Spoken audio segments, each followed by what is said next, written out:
Students, आज आपलं mathematics second 10th क्लासचं थर्ड लेक्चर. याच्यात आज आपण पाहणार आहोत basic proportionality theorem. Basic proportionality theorem म्हणजे आपण आतापर्यंत ट्रायंगलचे काय पाहिले तर सिमिलॅरिटी पाहिले विथ कॉमन हाईट और कॉमन बेसिस. आणि कॉमन हाईट असल्यावर आपण काय करतो, त्याच्या बेसिसच्या करस्पॉन्डिंग त्याचा रेशिओ येतो आणि कॉमन बेसिस असल्यावर त्याच्या हाईटच्या करस्पॉन्डिंग त्याचा रेशिओ येतो. तर आज आपण पाहतोय बेसिक प्रोपोर्शनॅलिटी थेरम. ओके, तर आता इथे थेरम दिलाय, इथे फिगर दिली. एकदा थेरम सांगतो आणि फिगर मध्ये समजून सांगतो. If a line parallel to third side of a triangle, म्हणजे किंवा एका साइडला if a line parallel to the one side of a triangle, म्हणजे एका साइडला एक लाईन पॅरलल दिली. बघा BC ला PQ किंवा लाईन एन ही पॅरलल दिलेली आहे आपल्याला. Okay, intersect remaining sides in a point in a two distinct point, म्हणजे उरलेल्या दोन बाजूंना ती लाईन अशा वेगवेगळ्या बिंदूमध्ये इंटरसेक्ट करते आणि BC ला ती पॅरलल आहे. Okay, then the line divides ही लाईन, ह्या line divides the sides of same proportion, म्हणजे हे जे प्रपोर्शन भेटते तुम्हाला बघा, AB ला या P बिंदू मध्ये हे इंटरसेक्ट झाल्यामुळे दोन काय भेटले, दोन तुकडे भेटले कोणाचे, AB चे. तर AP आणि PB हे दोन तुकडे भेटले. तसेच AC ला AQ आणि QC, तर ह्याचं प्रपोर्शन सेम असतं किंवा इक्वल असतं. हा आपल्याला हे प्रूव्ह करायचं आहे. तर मी तुम्हाला सांगितलं होतं थेरम मध्ये काय करायचं असतं. तर थेरम मध्ये इफ च्या नंतरचा आणि कॉमाच्या आधीचा पार्ट हा गिवन मध्ये असतो आणि देनच्या पुढचा पार्ट काय असतो, प्रूव्ह मध्ये असतो, म्हणजे तो आपल्याला प्रूव्ह करायचा असतो. तर पहा, इफ च्या नंतरचा म्हणजे in triangle if any line is parallel to one side, म्हणजे बघा line L is parallel to line BC, असं नाही लिहायचंय if any line is parallel to the third side or one side, असं नाही लिहायचंय. एक फिगर ड्रॉ करायची. फिगर ड्रॉ झाल्यानंतर मग त्याच्यात जे तुम्हाला दाखवायचंय किंवा जे थेरम मध्ये दिलंय ते लाईन L लाईन BC असं लिहायचं आपल्याला. Okay, line L is parallel to line BC and line L intersects AB and AC in point P and Q respectively. AB आणि BC ला किंवा AB आणि AC ला ही L लाईन P आणि Q point मध्ये इंटरसेक्ट करते किंवा छेदते. ओके, तर आता आपल्याला प्रूफ काय करायचंय किंवा टू प्रूफ आपल्याला प्रूफ काय करायचंय, तर त्यांचे रेशो काय असतात, सेम असतात किंवा इक्वल असतात असं दाखवायचंय. मग आपण त्यांचे रेशो लिहिले. इथे AP upon PB is equal to AQ upon QC दिले, रेशो दिले. आता हे कन्स्ट्रक्शन करण्याची गरज आहे आपल्याला. कन्स्ट्रक्शन कशासाठी, आपल्याला इथे एक क्वाड्रिलॅटरल दिसतोय खाली PQCB आणि एक ट्रायंगल दिसतोय. पण आपलं काय, आपल्याला ट्रायंगल हवे. पण ट्रायंगल कशामुळं, त्यांची हाईट सेम किंवा बेस सेम असं दाखवून आपल्याला त्यांचे इक्वालिटी किंवा सिमिलॅरिटी दाखवायची. मग इथे काय लिहिले, कन्स्ट्रक्शन सेगमेंट PC आणि सेगमेंट BQ. PC आणि BQ आपल्याला ड्रॉ करणे जरुरीच आहे. मग आपण तो ड्रॉ करून घेतला, कन्स्ट्रक्शन मध्ये घेतला. आता आपल्याला त्याच्यात तीन ट्रायंगल दिसतात. कोणता, APQ, PQB, ओके, आणि PQC असे तीन ट्रायंगल दिसतात. तर आता आपण प्रूफला सुरुवात करूया. स्टार्टिंगला आपल्याला काय करायचं, याचा रेशो काढूया. APQ आणि PQB यांचा रेशो काढायचा आहे. तर जे तुम्ही करताय ते लगेच लिहायचं. In triangle APQ and triangle PQB. Okay, APQ and PQB. APQ आणि PQB याच्यात काय सेम दिसतंय, तर PQ हा सेम दिसतोय आणि ती हाईट आहे दोघांची पण. ओके, तर आता दोघांची हाईट सेम आहे with same heights. Okay, with same heights. तर त्यांचा रेशो काढूया आपण. Therefore, area of triangle APQ upon area of triangle PQB. सांगा, जर हाईट सेम असेल तर त्याचा कशाचे करस्पॉन्डन्स त्याचा रेशिओ येतो, तर त्याच्या बेसच्या. मग बेस कोणते त्याचे, APQ चा बेस हा इकडून घ्यावा लागेल आपल्याला AP आणि PQB चा हाईट ही आहे म्हटल्यावर बेस काय असेल PB. ओके, तर AP अपॉन PB याला फर्स्ट म्हणूया. ओके, याला तुम्ही डिनोट पण करू शकता कसं, areas proportionate to the bases, areas proportionate to the bases. तसंच आता सेकंड पुढे जाऊया. आता अजून दोन ट्रायंगल दिसतात आपल्याला APQ अँड PQC, इकडचे दोन, हे दोन झाले मगाशी, आता हे दोन. ओके, तर आता हे दोन घेताना लिहायचं असंच, in triangle APQ and triangle PQC with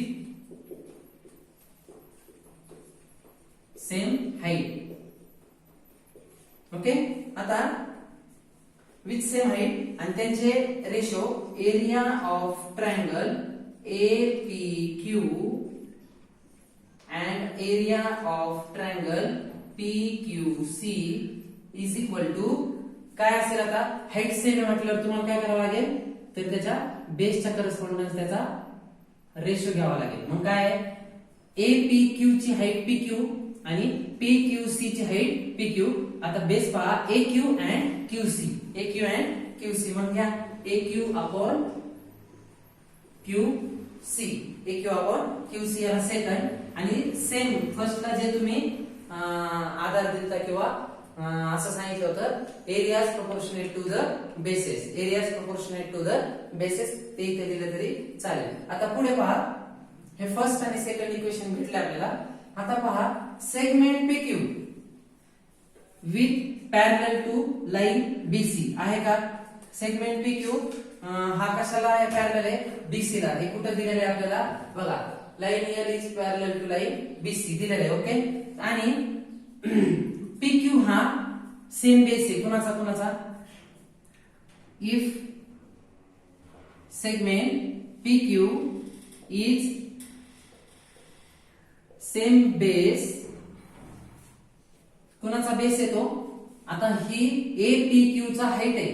okay, नंतर PQB ची पण हाईट आहे. पण जर PQB आणि PQC या दोघांचा विचार केला तर सेम बेस येतो त्यांचा. बेस काय येतो त्यांचा, सेम येतोय. म्हणजे आपल्याला ह्या दोघांचा, ज्यावेळी आपण ह्या दोघांचा विचार करू त्यावेळी PQB चा B ची हाईट PQ असेल, आणि ज्यावेळी आपण या खालच्या दोघांचा विचार करू तर त्या दोघांचाही बेस PQ असेल. ओके, तर same base of triangle PQB and triangle PQC. Okay, therefore किंवा अँड लिहिलं, and segment PQ is parallel to line BC किंवा सेगमेंट BC. ओके, हे दिलेले आहे आपल्याला. जर हे असं असेल तर ऑटोमॅटिक काय होईल माहिती का, PQB PQC यांचा बेस सेम आहे आणि PQ आणि BC हे दोघं पॅरलल आहेत, तर या दोघांची हाईट पण सेम आहे. बघा, जर याची हाईट शोधली तुम्ही कुणाची, PQB ची हाईट, तर ही काय येईल अशी, इथून अशी येईल. ओके, आणि PQC ची हाईट शोधली तर ही इथून अशी येईल. मग आता PS आणि QT हे दोघं सेमच असतील, कारण PQ ते BC चा अंतर दोन्ही पण सेम आहे. ओके, तर आता काय करावं लागेल मग तुम्हाला, therefore triangle PQB and triangle PQC have equal heights. Okay, equal heights. मग हाईट पण सेम झाल्यामुळं, हाईट पण सेम, बेस पण सेम, म्हणजे ते दोघं काय झाले ऑटोमॅटिक, ते दोन्ही पण सेम झाले. therefore triangle PQB is equal to triangle किंवा area of triangle PQB is equal to area of triangle PQC. Okay, याला थर्ड नंबर देऊया आपण. आता फ्रॉम फर्स्ट, सेकंड आणि थर्ड, फर्स्ट, सेकंड आणि थर्ड याच्यावरून काय दिसतंय बघा, APQ ला APQ सेम, APQ ला APQ सेम दिलाय वरती, आणि थर्ड मध्ये जर विचार केला PQB आणि PQC सेम आहे, पी क्यू बी आणि पी क्यू सी, म्हणजे या रेशोला हा रेशो सेम दाखवता येईल मला. ओके, एपीक्यू ला एपीक्यू ऑलरेडी सेम आहे आणि पीक्यू बी ला पीक्यू सी आपला सेम आलाय, आपण तो दाखवलाय थर्ड इक्वेशन मध्ये. तर आपल्याला काय करावं लागेल आता, मग फर्स्ट आणि सेकंड ची एलएचएस दोन्ही सेम दाखवावं लागतील का.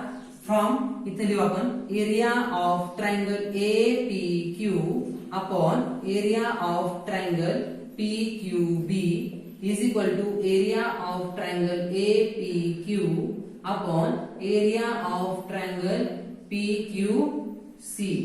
हे काय झालं, from first second and third. Okay, आता हे फर्स्ट सेकंड थर्ड वरून आलं.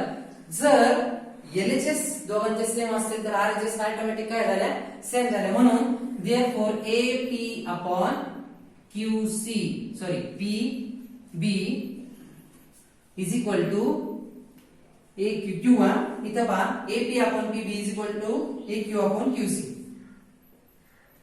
AQ upon QC हे फ्रॉम फर्स्ट अँड सेकंड. आता आपल्याला काय प्रूव्ह करायचं होतं, AP upon PB is equal to AQ upon QC. Okay, तर आपलं हे प्रूव्ह झालेलं आहे. We can prove that AP upon PB is equal to AQ upon QC, म्हणजे आपला बेसिक प्रोपोर्शनॅलिटी थेरम इथं प्रूव्ह झाला. याच्याच पुढे काय आहे, फक्त याचा कॉन्व्हर्स आहे. कॉन्व्हर्स म्हणजे काय असतं, तर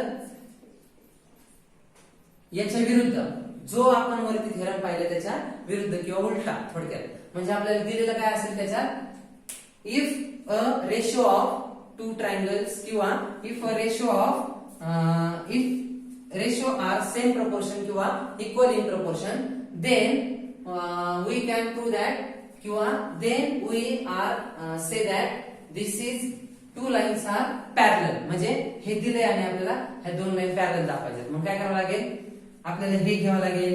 मग याच्यावरून इथं हे सेम दाखवावं लागतील त्यांचे एरिया ऑफ रेशो, एरियाचे रेशो. नंतर एरियाच्या रेशोवरून हे दोन ट्रायंगल चे एरिया सेम आहे ते दाखवावं लागेल. आणि मग असं उलट येते ते आपल्याला शेवटी काय भेटेल, line L is parallel to line BC. हा डायरेक्ट मेथडने किंवा इनडायरेक्ट मेथडने तुम्हाला सॉल्व्ह करायला लावला. तिथं तुम्हाला तो सॉल्व्ह करण्याची पण गरज नाही, आपल्याला लागत पण नाही तो. फक्त एक लक्षात ठेवायचंय, कॉन्व्हर्स ऑफ BPT म्हणजे converse of basic proportionality theorem. Okay, तर तो थोडक्यात सांगतो मी तुम्हाला. If a line divides any two sides, if a line divides in any two sides of a triangle in the same ratio, then the line of parallel to the third side. म्हणजे ती line, एखादी line जर दोन बाजूंना same ratio मध्ये divide करत असेल तर ती लाईन तिसऱ्या बाजूला काय असेल, पॅरलल असेल हे दाखवायचंय. म्हणजेच आपल्याला आता पॅरलल दिलत आणि सेम रेशो मध्ये त्यांचं प्रपोर्शन हे दाखवायचं होतं. आता काय करायचंय, ते प्रपोर्शन सेम देतील आपल्याला, ते फक्त पॅरलली असं दाखवायचं. ओके, तर basic proportionality theorem, converse of basic proportionality theorem हे दोन झाले. आता आपण पुढच्या लेक्चर मध्ये पाहूया, थोडंसं इंट्रोडक्शन देतो तुम्हाला. पुढे 2-3 properties of angle bisector of a triangle, म्हणजे आपल्याला पुढे काय पाहिजे, properties of angle bisector of a triangle. Okay, जरी याच्यात काय अडचण आली असेल तर लगेच सांगा, कमेंट बॉक्स मध्ये कमेंट करा किंवा डायरेक्ट कॉन्टॅक्ट मध्ये माझा डिस्क्रिप्शन मधून कॉन्टॅक्ट नंबर घ्या आणि फोन करा. Okay, thank you.